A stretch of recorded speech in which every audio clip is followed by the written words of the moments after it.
अस्सलाम वालेकुम dear students. बेटा आज हमने सेकंड टर्म का lecture number 1 class 7 subject math second term का जो हमने यूनिट नंबर 6 स्टार्ट करना है, उसमें हमने फैक्टराइजेशन साइमल्टेनियस इक्वेशन को देखना है।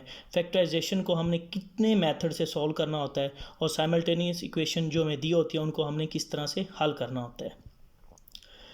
इससे पहले हमने एक्सरसाइज नंबर 6.1 को सॉल्व आउट करना है, जिसमें हमें बताया गया है कि evaluate square of each of the following, कि हमारे पास जो वैल्यू दी हुई होगी उसका हमने बेटा क्या लेना होता है, स्क्वायर लेना होता है। तो यहाँ पे क्वेश्चन नंबर 1 है 53 का हमने स्क्वायर लेना है।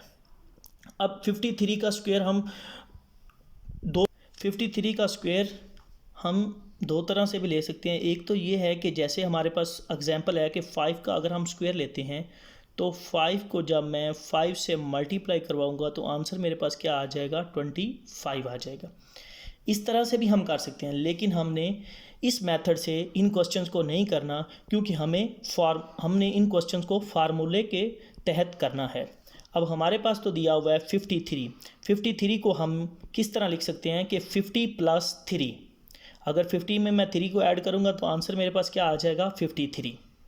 इसके साथ अब हमने क्या करना है, क्योंकि उन्होंने कहा था स्क्वायर लेना है, तो taking square on both side, हमने 53 का यहाँ पे भी स्क्वायर ले लिया और 50 + 3 का यहाँ पे भी। तो जब हमने ओपन करना है तो यहाँ पे मैंने फॉर्मूला लिखा है a + b का स्क्वायर, वो किसके इक्वल होता है, a का स्क्वायर b का स्क्वायर + 2ab।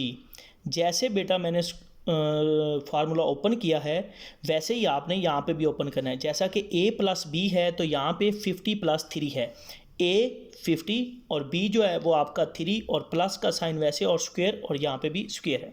तो जैसा कि यहाँ पे a का स्क्वायर था तो हम यहाँ पे 50 का स्क्वायर ओपन करेंगे। आगे आपके पास b का स्क्वायर था तो यहाँ पे 3 का स्क्वायर हम ओपन करेंगे, +2 फार्मूले का, तो यहाँ पे भी +2 फार्मूले का। पहली वैल्यू यहाँ पे a थी और यहाँ पे आ गई पहली वैल्यू 50। उसके बाद यहाँ पे सेकंड वैल्यू थी b और यहाँ पे सेकंड वैल्यू क्या आ गई, 3। तो यहाँ आगे देखें बेटा कि 50 का जब हम स्क्वायर ओपन करेंगे तो 50 को आपने 50 से ही मल्टीप्लाई करवाना है तो 2500 आ जाएगा। 3 का स्क्वायर ओपन करेंगे तो 3 को 3 से मल्टीप्लाई करवाना है तो आंसर 9 आ जाएगा।